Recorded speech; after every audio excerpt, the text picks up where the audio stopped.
డాక్టర్ని తీసుకువచ్చి వల్లి ఆడుతున్న ప్రెగ్నెంట్ నాటకాన్ని బయటపెట్టిన నర్మద ఊహించని నిర్ణయం తీసుకున్నాం. చందు, అసలు ఇదంతా ఎలా జరగబోతుందనేది ఈ వీడియోలో తెలుసుకున్నాం. చివరి వరకు స్కిప్ చేయకుండా చూసేయండి.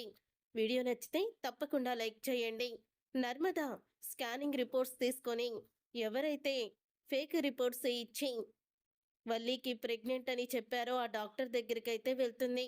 వెళ్ళిన తర్వాత, నమస్తే డాక్టర్, నేను ఇప్పుడు ప్రెగ్నెంట్ని, మీ దగ్గర చెకప్ చేయించుకోవడానికి వచ్చాను అని చెప్తుంది.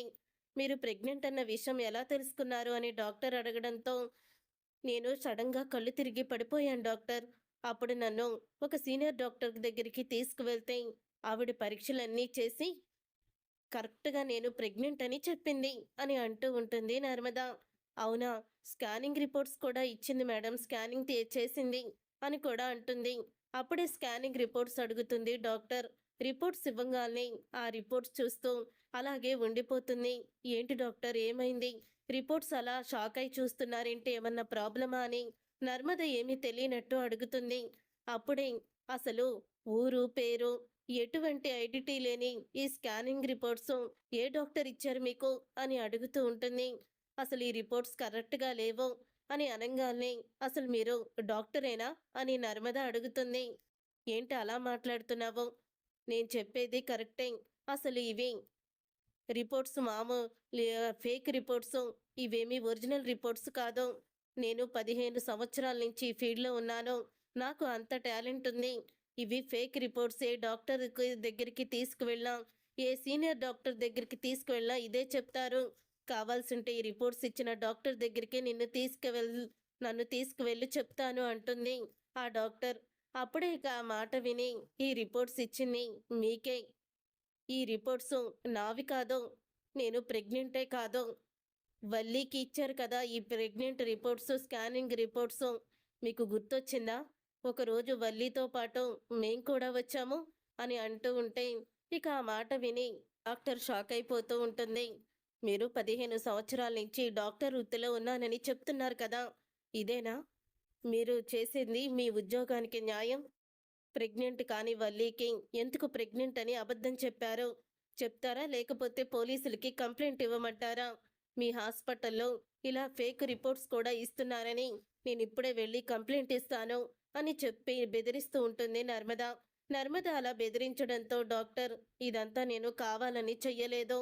ఆ రోజు వాళ్ళమ్మ నా చేతులు పట్టుకొని, నా కూతురు కాపురం నిలబడాలంటే మీరు తనకి ప్రెగ్నెంట్ ఉందని, కడుపొచ్చిందని మీరు అబద్ధం చెప్పాలి.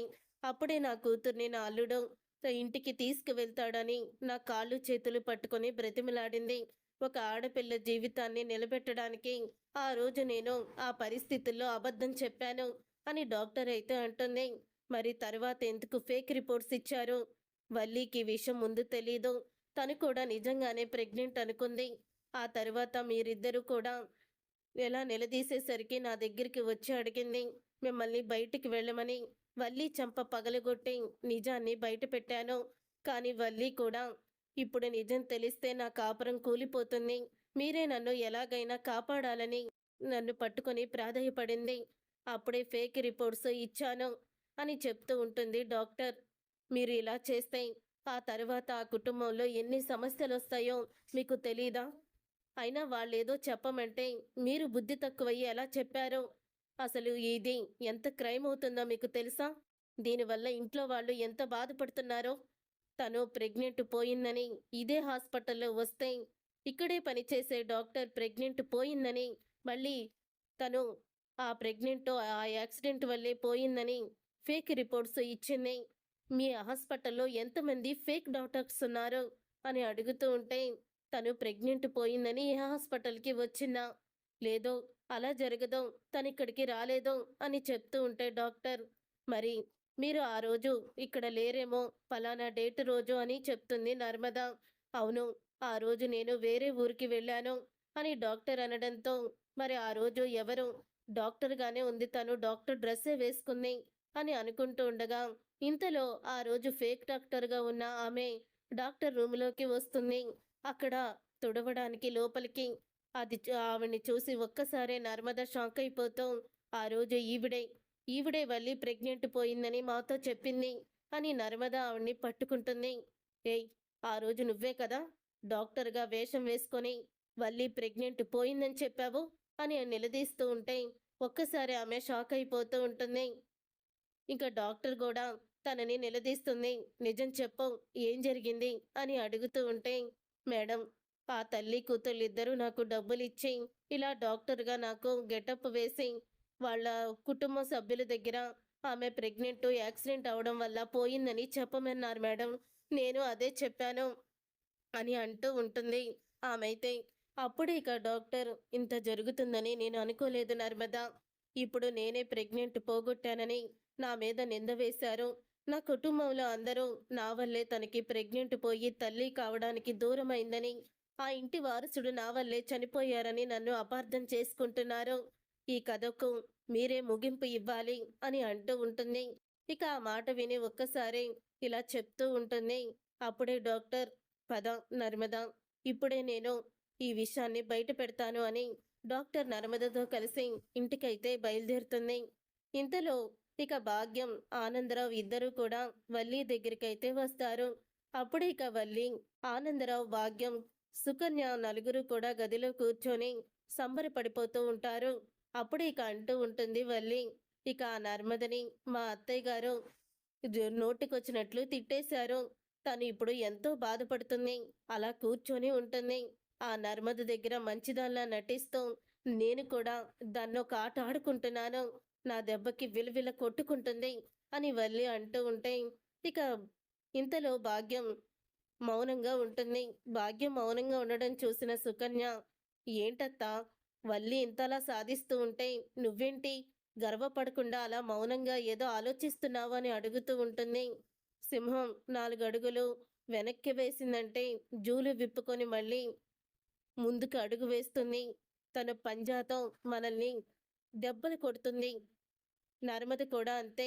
నర్మద గురించి నువ్వు తక్కువ అంచనా వేస్తున్నావు అని చెప్తూ ఉంటుంది భాగ్యం. ఎందుకో నాకు బాగా కుడుకన్ను అదురుతుంది పొద్దున్నుంచి. ఏదో అపశకునంలాగా అనిపిస్తుంది. ఏదో జరగబోతుంది. నువ్వేమో ఇక్కడ చెలరేగిపోతున్నావు. ముందు వెనక ఆలోచించడం లేదు అని అంటూ ఉంటే, ఏంటమ్మా, ఇంకా నీకు భయంగానే ఉందా? భయమేం పడకు. ఇక ఆ నర్మద మనల్ని ఏమీ చెయ్యలేదు అని అంటూ ఉంటే, వల్లి అక్క అంటూ నర్మద వాయిస్ అయితే వినపడుతుంది. అత్తయ్య గారు, మావయ్య గారు అంటూ అందరినీ కూడా పిలుస్తుంది. అప్పుడు ఇక అందరూ కూడా బయటికి వస్తారు. ఇంతలో సాగర్, ఎందుకు అందరినీ పిలుచుకుంటున్నావు? ఇప్పటి వరకు చేసింది సరిపోలేదా? ఇప్పటి వరకు నువ్వు మోస్తున్న నిందలు సరిపోలేదా అని అంటూ ఉంటే అప్పుడు ఇక వల్లి బయటికి వచ్చి, ఏంటి నర్మద, ఏమైంది అని అడుగుతూ ఉంటే, నన్ను క్షమించక్క, నా వల్లే నీ ప్రెగ్నెంట్ పోయింది. నువ్వు తల్లితనానికి దూరం అయ్యావు. నేను ఆ విషయాన్ని తట్టుకోలేకపోతున్నాను. అందుకని మళ్ళీ నీకు ప్రెగ్నెంట్ రావాలని డాక్టర్ని తీసుకొచ్చాను అని చెప్తూ ఉంటుంది నర్మద. ఒక్కసారి వల్లి షాక్ అయిపోతూ ఉంటుంది. డాక్టర్ని తీసుకొచ్చావా? నాకు మళ్ళీ ప్రెగ్నెంట్ రావడానికా? ఏం మాట్లాడుతున్నావు నర్మదా అని వల్లి అనడంతో, లోపలికి రండి డాక్టర్ అని డాక్టర్ని పిలుస్తుంది. అప్పుడే డాక్టర్ అయితే లోపలికి వస్తారు. ఇక లోపలికి వస్తున్న డాక్టర్ని చూసి భాగ్యం, వల్లి అందరూ కూడా షాక్ అయిపోతూ ఉంటారు. ఇక షాక్ అయిపోతూ అంటూ ఉంటుంది నర్మద, ఏంట అలా చూస్తున్నారు డాక్టర్, రండి, వల్లి మీకు తెలుసు కదా, మీరే కదా తను చెకప్ చేసింది అని అంటూ ఉంటే అప్పుడే ఇక డాక్టర్ వచ్చి వల్లి చెంప పగలగొట్టి, నువ్వు ఆ రోజు నా కాపురం పోతుందని అన్నావు కాబట్టి నేను నిన్ను ప్రెగ్నెంట్ అని అబద్ధం చెప్పాను. కానీ ఈరోజు మీరు ప్రెగ్నెంట్ని వంక పెట్టుకొని ఈ అమాయకురాలు మీ ప్రెగ్నెంట్ పోగొట్టిందని తన మీద నింద వేస్తూ ఉంటే నేను చూస్తూ ఉండలేను. చూడండి రామరాజు గారు, మీ కోడలు ప్రెగ్నెంట్ కాదు. వాళ్ళమ్మ నా దగ్గరికి వచ్చి నా కూతుర్ని అత్తారింట్లో నుంచి బయటికి గెంటేశారు. నా కూతురు ప్రెగ్నెంట్ అయితే మళ్ళీ ఇంటికి తీసుకువెళ్తారు. ప్రెగ్నెంట్ అని అబద్ధం చెప్పమని నా కాళ్ళు చేతులు పట్టుకొని బ్రతిమలాడింది. అందుకని అబద్ధం చెప్పాను. తర్వాత మీ కోడలొచ్చి ఫేక్ స్కానింగ్ రిపోర్ట్స్ తీసుకుంది. ఆ స్కానింగ్ రిపోర్ట్స్ కూడా నేనే ఇచ్చాను. ఒక ఆడపిల్ల జీవితాన్ని నిలబెట్టాలని అనుకున్నాను. అంతే తప్ప వీళ్ళు ఇంత దుర్మార్గులని, వీళ్ళు మరొకరి జీవితంతో ఇలా ఆడుకుంటారని నాకు తెలీదు. మొన్న వీళ్ళు ప్రెగ్నెంట్ పోయిందని హాస్పిటల్లో జాయిన్ అయినప్పుడు వీళ్ళకి ట్రీట్మెంట్ చేసినట్టు నటించింది హాస్పిటల్లో పనిచేసే స్వీపర్. అక్కడ తను తుడుస్తూ అన్నీ కడుగుతూ ఉంటుంది తప్ప తను డాక్టర్ కాదు. ఆమెకి డబ్బులు ఇచ్చి యాక్సిడెంట్ వల్లే ప్రెగ్నెంట్ పోయిందని ఆమె చేత మళ్ళీ ఈ నర్మద మీద నింద వేయించారు వీళ్ళు అని డాక్టర్ అయితే నిజాన్ని బయటపెడుతుంది. అది విని ఒక్కసారే చందు షాక్ అయిపోతూ డాక్టర్ చెప్పింది నిజమేనా అని వల్లిని నిలదీస్తాడు. ఇక వల్లి అబద్ధం చెప్పలేక అది బా అసలు ఏమైందంటే అంటూ ఇక వల్లి తడబడుతుంది చూసి వల్లి చంప పగలగొట్టి అంటూ ఉంటాడు. కడుపులో బిడ్డ ఉందని ఎంత ఆనందపడ్డాను. నా వారసుడు నా రక్తం మన ఇంటికి వస్తుందని ఎంత సంబరపడ్డాను. మా అమ్మ మా నాన్న ఎన్ని ఆశలు పెట్టుకున్నారో నీకు నేను ముందే చెప్పాను. నువ్వు ఈ కడుపు విషయంలో కానీ నమ్మక ద్రోహం చేస్తే నా నిర్ణయం చాలా కఠినంగా ఉంటుందని చెప్తున్నాను విను. ఇక జీవితంలో నా మొఖం నీకు చూపించను. నువ్వు కూడా నా ఈ మొఖం నాకు చూపించుకో. దయచేసి నిమిషాల ప్రకారం ఇక్కడి నుంచి కట్టుబట్టలతో బయటికి పో అని అంటూ ఉంటాడు. చందు మాటలకి ఒక్కసారే షాక్ అయిపోతూ ఉంటారు భాగ్యం వల్లి. చూసారుగా ఫ్రెండ్స్, రాబోయే కథలో ఖచ్చితంగా ఇలాగే జరగబోతుంది. మరి ఇలాగే జరగాలని మీరైతే కోరుకుంటున్నారా? అయితే వీడియోని తప్పకుండా లైక్ చేసి ఛానల్ని సబ్స్క్రైబ్ చేసుకొని పక్కనే ఉన్న గంట సింబల్పై ఆల్ అని క్లిక్ చేయండి.